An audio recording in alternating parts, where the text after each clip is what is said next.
کراچی کا میدان انگلینڈ اور پاکستان کے درمیان کرکٹ کا میلہ سجنے میں چند گھنٹے باقی۔ 17 سال بعد پاکستان کا دورہ کرنے والی انگلش ٹیم اور شاہین ہوں گے آمنے سامنے۔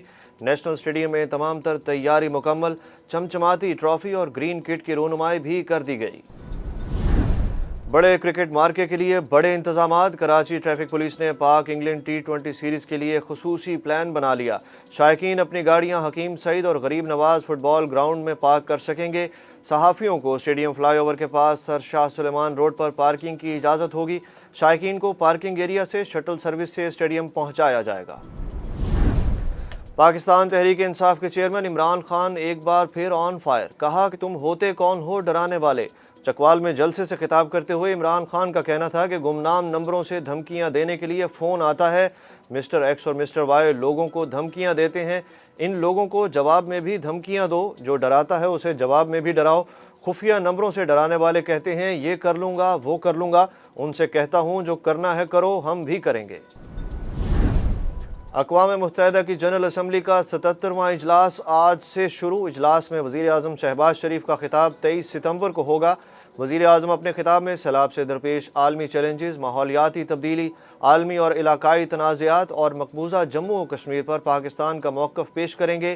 وزیر اعظم شہباز شریف لندن سے امریکہ چلے گئے۔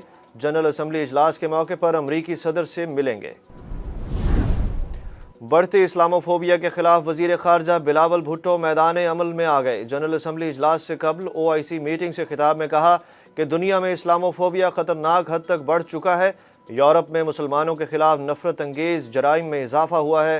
وزیر خارجہ بلاول بھٹو زرداری کی امریکی نمائندہ خصوصی برائے افغانستان تھامس ویسٹ سے ملاقات۔ سندھ میں ہر طرف سیلاب کے تباہ کن اثرات۔ 7 کی 10 یونین کونسل میں سیلابی صورتحال برقرار۔ انڈس ہائی وے پر 5 سے 8 فٹ تک پانی جمع۔ سیلاب کے بعد متاثرین کو وبائی امراض نے گھیر لیا۔ ملیریا، ڈائریا، گیسٹرو، ڈینگی اور وبائی جلدی امراض شدت اختیار کر گئے۔ بچے اور خواتین زیادہ متاثر۔ کوٹ ڈیجی، تنگوانی، خیرپور ناتھن شاہ اور ٹھل میں 6 بچے زندگی کی بازی ہار گئے۔ علی امین گنڈا پور اپنی طاقت منوانے میں کامیاب ہو گئے۔ گورنر خیبر پختونخوا کی مداخلت۔ گومل یونیورسٹی کے VC ڈاکٹر افتخار کو 90 روز کی جبری رخصت پر بھیج دیا۔ گورنر نے زرعی یونیورسٹی کے VC پروفیسر مسرور کو گومل یونیورسٹی کا قائم مقام VC بنا دیا۔ کراچی میں ڈینگی کے کیسز میں تیزی سے اضافہ۔ 24 گھنٹوں کے دوران مزید 349 افراد میں ڈینگی وائرس کی تصدیق۔ رواں ماہ ڈینگی متاثرہ افراد کی تعداد 2818 سے تجاوز کر گئی۔ جان لیوا مرض اس ماہ 11 افراد کی جان لے چکا ہے۔ سٹی جم خانہ مظفر گڑھ اور کریسنٹ کلب ملتان کے مابین جنوبی پنجاب کی سطح پر پہلی بار کلب لیول کے ٹورنامنٹ نواب عاشق ٹرافی کا فائنل مقابلہ۔ کریسنٹ کلب ملتان کی جانب سے پہلے بیٹنگ جاری۔ کراچی میں آگ لگا کر بیٹے کو زندہ جلانے والا سفاک باپ گرفتار کر لیا گیا۔ پولیس کے مطابق ملزم نذیر بے روزگار تھا، اس لیے بات بات پر غصہ کرتا تھا۔ مقتول بچے کی والدہ نے بیان دیا کہ شہیر ہوم ورک نہیں کر رہا تھا، جس پر اس کے باپ نے غصے میں آ کر تھنر پھینک دیا۔